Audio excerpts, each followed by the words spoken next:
Shalom, salam kasih, salam sejahtera kepada semua jemaat Tuhan. Kita bersyukur karena dimanapun kita berada, kita percaya Tuhan tidak pernah meninggalkan kita, bahkan kasih anugerah kebaikan Tuhan sentiasa menyertai kita. Mari kita siapkan hati kita untuk mendengar dan belajar akan firman Tuhan. Hari ini kita belajar firman Tuhan yang diambil di dalam Kolose pasal 2 ayat yang ke-6 sampai ke-8. Sekali lagi Kolose pasal 2 ayat 6 sampai 8. Dan saya akan bacakan dalam terjemahan bahasa Indonesia. Kepenuhan hidup dalam Kristus. Ayat yang ke-6. Kamu telah menerima Kristus Yesus, Tuhan kita. Karena itu hendaklah hidupmu tetap di dalam Dia. Hendaklah kamu berakar di dalam Dia dan dibangun di atas Dia. Hendaklah kamu bertambah teguh dalam iman yang telah diajarkan kepadamu, dan hendaklah hatimu melimpah dengan syukur. Hati-hatilah supaya jangan ada yang menawan kamu dengan filsafatnya yang kosong dan palsu, menurut ajaran turun-temurun dan roh-roh dunia, tetapi tidak menurut Kristus. Demikian pembacaan firman Tuhan.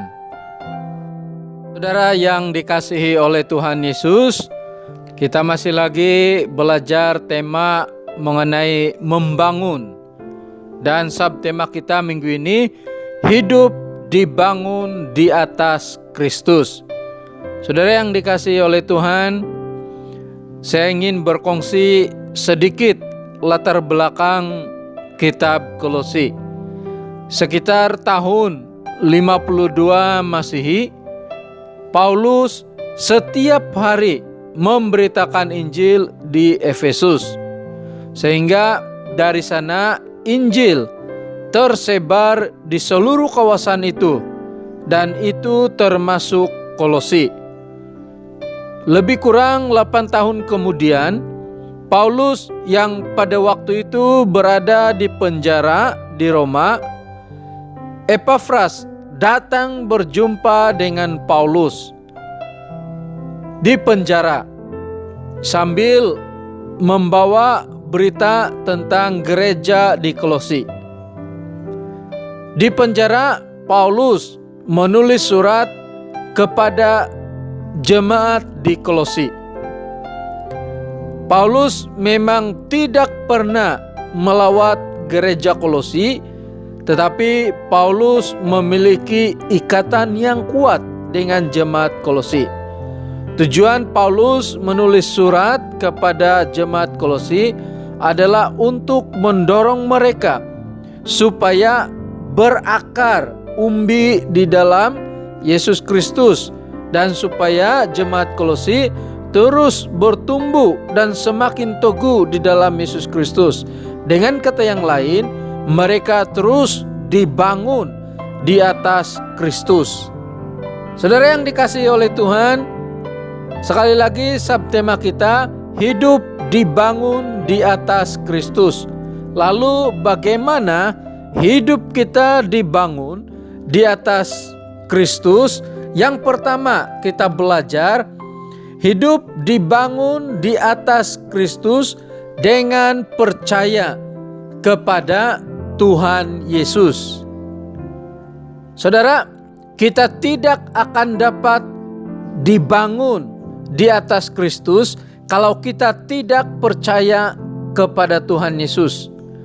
Karena hal ini merupakan asas bagi kita untuk dibangun di dalam Yesus, yaitu percaya kepada Tuhan Yesus.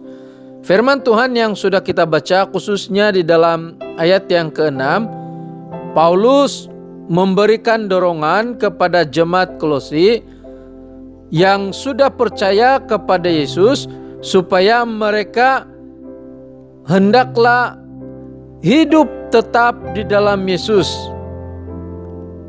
Saudara, bila kita percaya kepada Yesus, itu berarti kita sudah membina hubungan dengan Tuhan Yesus. Sehingga dengan adanya hubungan yang baik dengan Tuhan Yesus, maka kita dapat dibangun di dalam Yesus Kristus. Saudara, kita patut percaya bahwa Yesus Kristus adalah Tuhan. Kita patut percaya bahwa Yesus adalah satu-satunya jalan keselamatan untuk kita sampai kepada Bapa kita di sorga. Yohanes 14 ayat 6. Kita percaya Yesus adalah firman yang menjadi manusia. Yohanes 1 ayat 1. Kita percaya Yesus merupakan Tuhan sepenuhnya dan juga manusia sepenuhnya. Kita percaya bahwa Yesus akan datang kali kedua sebagai hakim, dan banyak hal lagi yang patut kita percaya kepada Tuhan Yesus. Apa yang penting adalah kita percaya kepada Tuhan kita Yesus Kristus, supaya kita dapat dibangun di dalam Yesus Kristus.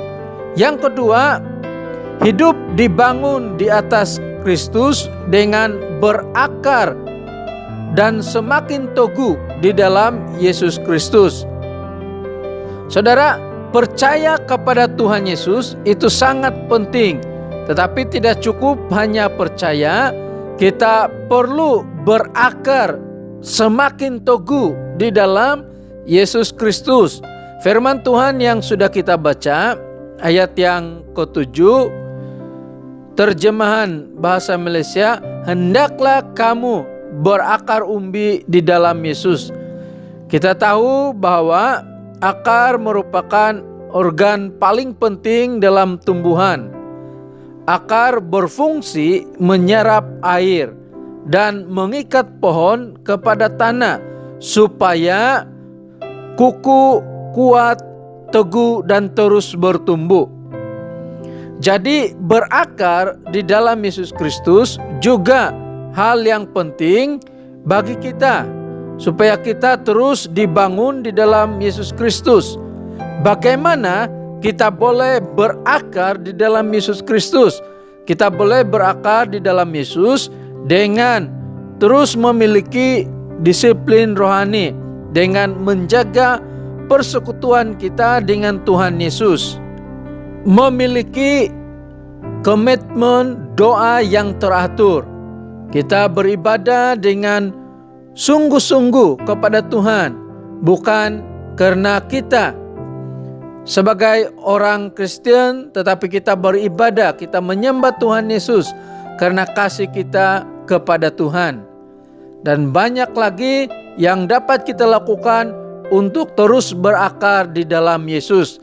Apa yang penting, kita tidak berdiam diri, tetapi kita mengambil tindakan, kita mengambil bahagian kita untuk terus bertumbuh, berakar di dalam Yesus Kristus. Yang ketiga, kita belajar hidup dibangun di atas Kristus dengan tetap setia kepada Tuhan Yesus. Saudara, kita hanya dapat dibangun di atas Kristus Yesus kalau kita tetap setia kepada Tuhan Yesus. Firman Tuhan yang sudah kita baca, ayat yang ke-8, nasihat Rasul Paulus kepada jemaat Kolosi supaya mereka tidak terpengaruh dan jatuh dengan falsafah-falsafah manusia yang menyesatkan. Markus 8 ayat 36, apa gunanya seseorang memperoleh seluruh dunia ini tetapi ia kehilangan nyawanya? Apa gunanya kita memperoleh dunia ini kalau kita kehilangan kesetiaan kepada Tuhan Yesus? Saudara yang dikasihi oleh Tuhan, kita tidak dapat dibangun di atas Kristus kalau kita tidak tetap setia kepada Tuhan Yesus. Kita tidak akan dibangun di atas Yesus Kristus kalau kita tidak setia dengan persekutuan kita dengan Tuhan Yesus.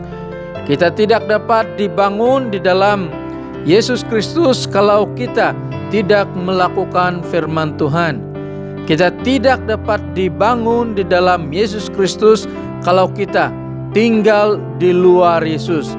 Sebab itu saudara yang dikasihi Tuhan, mari kita buka hati kita dan kita berikan kerjasama kepada Tuhan supaya kita dapat membangun di dalam Yesus Kristus. Ada satu cerita, ada seorang pribadi yang pulang ke kampungnya dan di pekan dia berjumpa dengan kawannya. Lalu oleh karena sudah lama tidak berjumpa, mereka bersama-sama minum di kedai kopi. Dan waktu di kedai kopi mereka saling bertanya kabar. Dan kawan yang pulang ke kampung ini bertanya kepada kawannya, bolehkah seorang Kristen itu tidak datang beribadah di gereja? Jawab kawannya, tidak boleh. Sebab dalam hukum 10 mengatakan, kuduskanlah hari Sabat. Mesti ada waktu untuk beribadah kepada Tuhan, kata kawannya. Lalu dia melanjutkan pertanyaan, kalau demikian, apa pengumuman di gereja pada hari Minggu? Kawannya katakan tidak tahu. Pengumuman minggu lalu juga tidak tahu. Kenapa kamu tidak tahu? Sebab saya tidak ada datang ke gereja untuk beribadah. Saudara yang dikasihi oleh Tuhan, ini menyatakan melalui cerita ini kita belajar bahwa tidak cukup hanya memiliki pengetahuan. Dia tahu bahwa sebagai orang percaya perlu datang ke gereja, sebagai orang percaya perlu beribadah, sebagai orang percaya perlu bertumbuh di dalam Yesus Kristus, tetapi dia tidak melakukannya. Jadi saudara yang dikasihi oleh Tuhan, kita hanya dapat dibangun di dalam Yesus Kristus kalau kita mengambil tindakan bahagian kita, tidak hanya percaya, tetapi kita mengambil tindakan datang kepada Tuhan, membuka hati kita, percaya kepada Tuhan, melakukan kehendak Tuhan, beribadah kepada Tuhan, berdoa kepada Tuhan, dan banyak hal lagi yang patut kita lakukan supaya kita bertumbuh di dalam Yesus Kristus. Sebab itu saudara yang dikasihi Tuhan, marilah hidup dibangun di atas Kristus dengan percaya kepada Tuhan Yesus, berakar di dalam Yesus, dan tetap setia kepada Tuhan Yesus. Kiranya kita akan terus dibangun di atas Yesus Kristus. Tuhan memberkati firman Tuhan sampai di sini. Mari kita berdoa untuk firman Tuhan yang sudah kita dengar. Bapa di sorga, terima kasih firman-Mu. Biarlah kami anak-anak Tuhan, hidup kami terus dibangun di atas Kristus Yesus, Tuhan Juru Selamat kami yang hidup. Terima kasih Bapa, firman-Mu kiranya itu terus dimeteraikan di dalam hidup kami. Saat ini kami mau berdoa untuk jemaat Tuhan dimanapun berada. Kami sangat percaya bahwa Tuhan memberkati mereka, Tuhan menyertai mereka, kehidupan setiap hari Tuhan berkati, Tuhan jaga, bahkan keperluan Tuhan cukupkan, pekerjaan. Dan kalau ada masalah di dalam kesehatan, sakit penyakit, kami juga percaya bahwa Tuhan akan terus memberikan kesembuhan. Terima kasih Bapa, demikian juga dengan pelayanan di dalam gereja kami percaya Tuhan akan terus menyertai dan memberkati. Kami juga berdoa supaya Tuhan memberkati negara kami, keadaan penularan COVID-19 yang kami alami.